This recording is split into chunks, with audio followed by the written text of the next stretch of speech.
Hear me? Hello? I got you. We'll take the opening comments from Coach Smart, then we'll take the first two questions from Seth Emerson and Mark Weiser. Open with proud of our guys today. That was a really physical football team we played. Every single time we play them, it's tough. Mark, they play tough, hard-nosed football. They do a tremendous job, all three phases, and they don't make many mistakes. And when you have a team like that, you have to beat them methodically, and it's tough. They got a really good football team. So proud of our guys. I thought our DNA showed through. Our DNA continues to repeatedly show up. Composure, connection, resiliency, and toughness. Those qualities come through in this team. At halftime, nobody was panicked. Nobody was nervous. It's a physical football game. We're going to stay aggressive, keep coming at them, and give them a lot of credit. They got a good football team, but I'm proud of our guys and the way so many players have risen up and rose to the occasion. So with that, I'll open it up.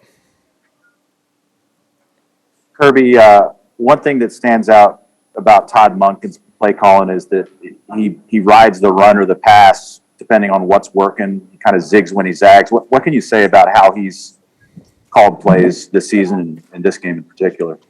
Well, I think he's done an incredible job when you think about the guys he's had in. I mean, he's taken tight ends, made them multiple. He's taken backs. He's taken wideouts that weren't necessarily early season starters and done a really good job. I mean, you think about it, he's called the game with what you call it players, right? Not plays, but players. And when you dial up 19 and 84 and 4 and 3, and those guys continue to make plays 5, I mean, he does a good job of keeping defenses off balance.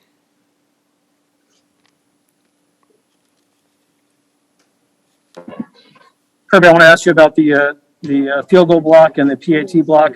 How much is that practiced? And did you think at all about accepting the penalty, which obviously turned out to be fortunate that you guys had a chance to block that? What was that I don't understand on the penalty. Yeah, we practice blocking field goals. we practice that all the time. So we've been really close this year. We just haven't gotten any. I guess you're talking about the penalty that we could have accepted and backed them up further. Yeah. No, at that point in time, they're doing us a favor by kicking a field goal when we have the lead. So, I mean, all we were going to do is give them 2 more shots possibly at the end zone or 1 more shot at the end zone and a field goal. Field goal's doing us a favor. So I don't see it as an advantage to back them up and give them another shot at the end zone. And I always think we have an opportunity to block a field goal because we've got people that care about points. We say that field goal block is part of red zone defense. You want to be good at red zone defense? Block field goals. And there's nothing worse or more demoralizing for a team than to get a field goal blocked. Let's go to Mike Griffith and then to Chip Towers. Kirby, obviously the defense was really strong all day, but don't often see 22 play touchdown drives. The final drive, how much of that is trading basically time for yardage there in that situation? Do you play it a little different if you're not running down the clock trying to win a football game there? I mean, I was talking to Dan during the drive, just telling him that we're eating clock, we're fine, be patient. But it wasn't like it was strategy. I mean, they did a good job. They were keeping us off balance. They were nickel and diming us. We had a couple times to get off. It's different when you have 4 downs. Now, I don't know how many times on that drive they used 4 downs, but you have to play third down differently because third down becomes second down. And fourth down becomes third down, and we didn't get them to fourth down, but maybe once, I'm not sure, and it was real short, But I love the way our guys play. They take so much pride, and we, they've started a saying on our defense that not in our end zone, no one in our end zone, and they fought tooth and nail. But give Kentucky credit, they got in there twice. Coach, I really want to ask you about the offense, and it just obviously you guys opened it up at halftime, like what you saw and what was discussed there. I'm just throwing to the tight ends a lot, but I did want to ask on the defense, just calling the timeout with a few seconds left to play and all that. Did you have any problem with kind of the way the game ended? No, I had a problem with how it ended for our players. Guy runs on the field, undisciplined. We blocked in the back on the return there because you can return that kick for 2 points, and that would have been great to score on defense, which we take a lot of pride on. But, I mean, my problem was our reaction to the moment and not keeping a good level head on our shoulders. That's my problem. I respect Mark's got a job to do. He's trying to compete and score. I mean, why not?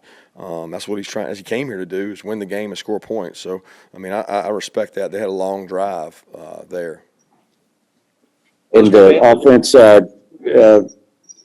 opening up in the second half Oh, offensively? yeah, I'll be honest with you, Chip. It wasn't like we get in there and said, "Oh man, we got to throw the ball." I mean, we didn't say that. We ran the ball. We had some good runs in the first half.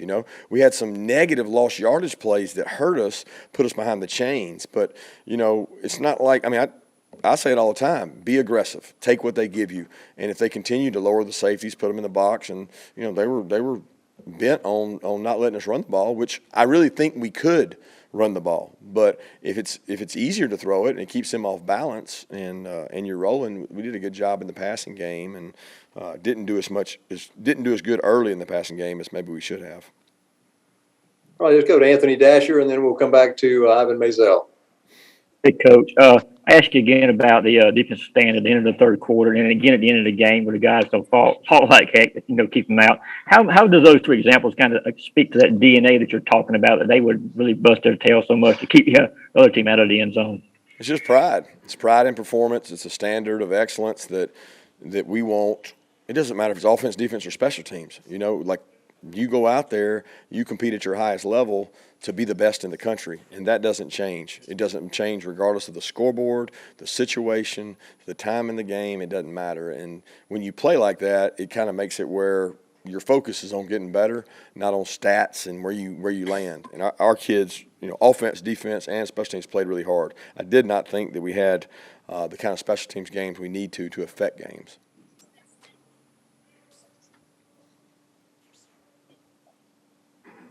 Ivan Maisel, do you have a question? I'm good. Thanks, Claude. Okay. Let's go to Dean Legge, and then we'll come back to Pat Forty. Kirby, two things. First of all, Kendall's fumble recovery there, it seemed like everybody they didn't blow the whistle, but it seemed like everybody thought it was an incompletion, and just everybody on the field stopped except Kendall, and he goes and gets it. How important was that play? And then secondly, it's been a long season already. What's this next week going to be like for y'all not having? Yeah, the play by Kendall might have been the play of the game because it was a momentum swing. It was like one of those that, hey, if we don't get that ball, everybody's, we turned it over, demoralized, and to jump on it, I thought it was, incompletion. I'm thinking, well, what's everybody chasing the ball for? But we talk about it all the time. If you don't know, they don't know, they're going to let you play. So get on it, jump on it, and he did a great job doing that. He was really good today and did a great job, always does. In terms of the next week, I don't know. We're going to get back to work Monday. We got a lot of things we think we can improve on. We'll put this game to bed tomorrow, and we'll work on opponents for Tuesday, Wednesday, and Thursday that we have, all our upcoming opponents. And, we're going to just visit with the team and say, hey, look, you got to make a choice. You want to flat line, stay where you are, or you want to continue to ascend and get better? Because there is a lot of things that we can get better at, and we need to for this stretch run. And we also need to get healthy. We need to get some guys healthy.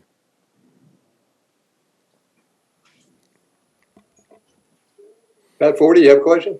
Yeah, Kirby, can a defensive player win the Heisman? And you've got so many good ones. Is there one that you all could promote? I don't know the answer to that. I would probably have said before the season that's impossible because statistics lead you to believe that it's always going to be an offensive player. In terms of numbers they put up, I thought it was amazing last year that a receiver won it. I never thought that would happen again. I thought it would be a quarterback's world because that's the world we live in and play in. But I certainly think that when you look at the draft, people see it different. Like what is the Heisman? Is it the best college football player? Is the most dominant? Is the most valuable? You can go through all these different things in terms of that, and we don't really care. We let you guys decide that, and I respect it, but it's not something that we look for. And I'll be honest with you, the guys on our team are so bought into their roles, and as long as they do that, we'll keep getting better. My biggest fear is guys worrying about things like that and not the total team success. Okay, Jake Rowe, and then we'll come to Chuck Culpepper.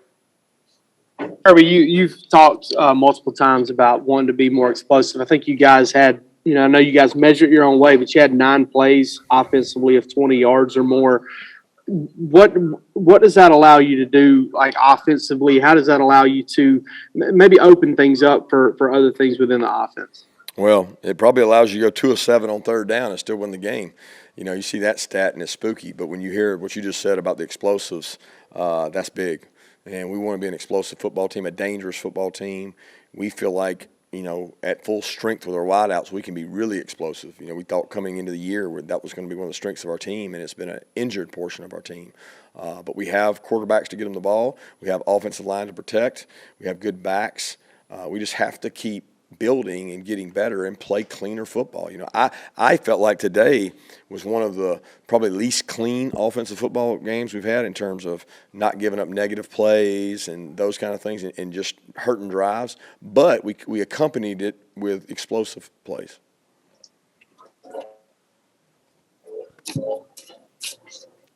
Yeah, Kirby, Yes. can you hear me? Yes, I can. Okay, your defense gave up 2 touchdowns for the first time this season. That would be a lot of people would throw a parade over something like that, but are they going to be mad? Is the standard so high that they're going to be mad over that?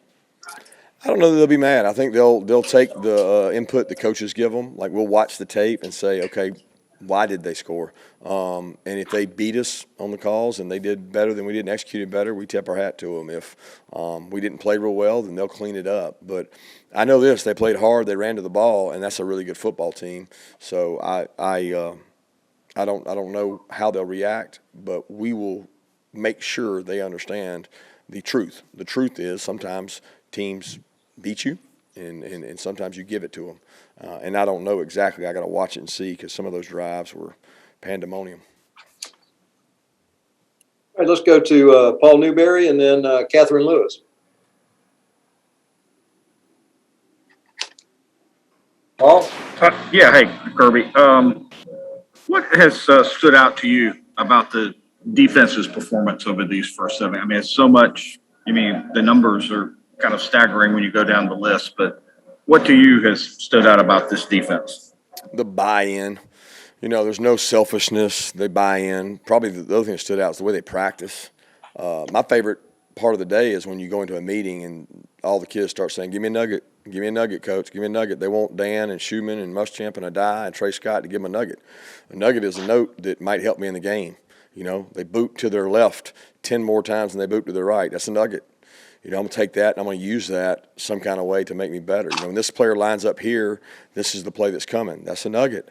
And they embrace those nuggets. There's a lot of college football teams that go in a meeting and it's like Charlie Brown and wah. We don't do that. We entertain, we play music, we challenge, we make guys stand up, talk. It's teaching. Now, please don't mistake it for good players. We got good players. But those things combined help, and I appreciate our staff, offense, defense, special teams, for the way they coach our players and teach our players. Hey, Coach, I wanted to ask you specifically about your tight end room this season, how they've developed, coming from Darnell Washington being hurt and a freshman being one of the most influential players, and now Washington returning. How has that kind of developed so far? Coach Hartley's done a great job. First, it starts with recruiting, go get good players, and then get them to buy into the team and buy into blocking and being selfless, and then buy into making plays when you get an opportunity. I think Coach Hartley, Coach Munkin, the whole offensive staff puts the plan together that off of our play action, our tight ends are weapons. They're size guys. They make plays down the field. And, hey, let's give Stetson some credit. He threw a ball in there on Fitz. I think it was Fitz down the sideline. It was a great play. And then Brock's play in the end zone. And then he hit Darnell, which if he had thrown it a little higher, Darnell probably would have caught it and ran with it. But those are all good balls. And we've got a good, talented tight end room. And as long as they buy in to the team first concept, then we got a chance to be successful. But Brock missed a couple blocks today, so I had to get on Brock a little bit. He missed a big key block that hurt us on a play that probably could have put the game out if we score there instead of having to kick a field goal. Okay, let's go Davis Baker, and then we'll see if Michael Cunningham has a question. Hey, Coach, do you think that the adversity that you guys faced specifically at the end of the first half will help you guys down the line? Were you satisfied with the way that you guys came out in the third quarter? Never satisfied. I hate to say it. I hate that word because, satisfied is arriving. I'm not satisfied. I'm pleased with the effort. We're going to have adversity, guys. You're not going to play in the SEC without adversity. It's how you respond to it. And I didn't think our guys blinked. I didn't think anybody was panicking. I mean, every game's not going to come out and just jump all over people. They got good players too. They got good plans, and I thought these guys came out, played really hard against us, and it was a hard-fought game. And we feel like if we keep chopping wood, eventually we'll make more plays than the other team. I just don't know how long that's going to take, and we believe that no matter how long it takes, we'll make more plays.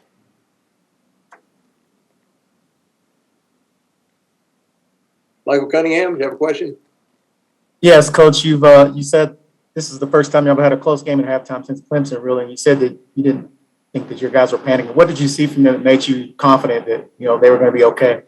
Well, the players were talking to each other. They were talking about composure and talking about what can we do to do better and settling down. And there was nobody really rattled. I mean, it was they had the first possession of the game, and we ended on a take a knee. So we were a couple possessions short of where we wanted to be, and we knew what we could do to improve. And they had one really good drive on offense. So there was no panic there. We make adjustments and go play. Okay, let's go to Palmer Thombs and then to Dennis Dodd. Kirby, y'all stopped Kentucky's run game today and forced them to be one-dimensional. How important was that for success on defense?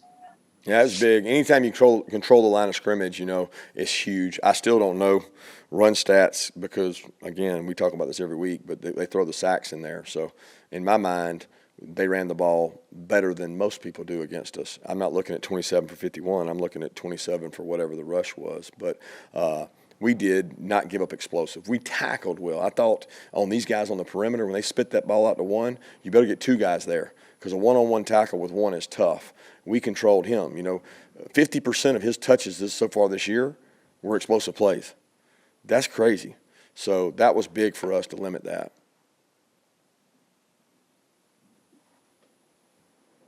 Yeah, Kirby, if Stetson keeps playing at this level and if and when JT gets healthy, how do you evaluate that position?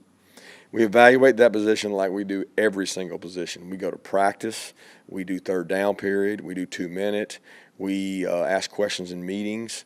We do everything just like a normal position. So we evaluate that position just like we do corner, left tackle, everything. Now, it is different in the management of it. I get it in terms of reps and things, but we evaluate it the same way. I mean, I'm proud of the way Stetson played, and I'm hopeful that JT gets healthy as soon as possible. And also, this is just a layman's observation, but are you trusting him more, throws downfield, sideline stuff that obviously when he first started, you wouldn't have had him do? Stetson? Yeah. We never didn't trust Stetson. I don't see it that way. I don't see it as, they've opened up the offense for Stetson. I mean, I can go back case in point to games, where he threw the ball quite a bit. There's been games we didn't throw it with him, but it wasn't a lack of trust. It was, I think of Kentucky last year. I felt like we run the ball every play last year against Kentucky, but it was what we could do to win the game. It's what we thought gave us the most success. And I remember the opening drive against them last year. I think we ran the ball every play down the field, and it wasn't a lack of trust. I mean, we trust Stetson, and I thought Stetson threw the ball, in the Alabama game. He threw the ball in some other games, so it's not like a maturation process. It's more about what the defense has given us and who's healthy on offense. All right, thank you. Okay, we got time for 3 more questions. We'll go to David Ubben and then Connor Riley and finish with Allison Mastrangelo. Kirby, how would you describe Jordan Davis's impact on your defense? Godzilla-like. I mean, he's impactful. I mean, he's the immovable object. He buys into staying healthy and keeping his weight down. He's a really good player, and he's bought into that. He understands it's important. And the young man is under tremendous microscope in terms of media. I mean, for a D lineman, right? Maybe not for a quarterback, but for a D lineman, he's under a big microscope, and he does everything he can to the best of his ability. He works hard for us, and he's been impactful in stopping the run and allowing us to play, alternative coverages that you can't do sometimes when people can run the ball on you. So he's definitely a bright spot, and more importantly, he's very entertaining in meetings, and he's a great personality, and people that don't know him should get to know him because he's just fun to be around. Embrace him. Hey, Kirby, what's, in your opinion, been the big difference, or not big difference, but the improvements that Stetson Bennett has made? What has sort of enabled that to where this year as a starter, he's 4-0 and 10 touchdowns, 0 interceptions in those starts?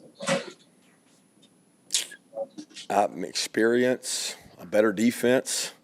He's grown up some. He's made some, he threw the ball today away on third down. That was smart. But I don't know. Y'all tell me, because I thought the guy played pretty good last year. We got beat by the national champion with him at quarterback, and we didn't play real good on defense. And then he was playing pretty good against the team that won the SEC East, and he took a shot and hurt his shoulder. So I don't know that this is like all a new premonition that he's just all of a sudden gotten better. I think that he's a very effective quarterback. He's very bright. He can run with his legs. He understands what Monken's trying to do. Kirby, I wanted to follow up on the nuggets that you were talking about in practice. Is that like a once a week thing? Is that an everyday thing? Is that for everybody on the team? I'm really curious by that. And also, what are you looking forward to the most this weekend, having off, just to do with your family? Well, I don't know that I'll get any time off because tomorrow we got all these recruits here. So we'll be recruiting and we'll be watching tape. I look forward to the weekend next week. Maybe that's what you were asking. Next weekend, I'll have some time to watch games and go recruit. I love going to recruit and seeing high school kids and being in that atmosphere. That's great. The Nuggets is daily. So when we go into the meeting, we don't ever sit in a meeting more than 30, 35 minutes because, like you guys, the attention span of our players is only about 15 to 20 minutes. So this interview itself has probably put you guys to sleep. But for our players, they can't handle not getting nuggets, not getting music, not getting Schumann to stand up and define what elite is or what the nugget of the day is. That hey, when they're in 4 strong load, it's 100% run. They enjoy those nuggets. I think some of them think of it as being hungry, so they like to eat at our place. Thank you, Coach Mark. Thank y'all.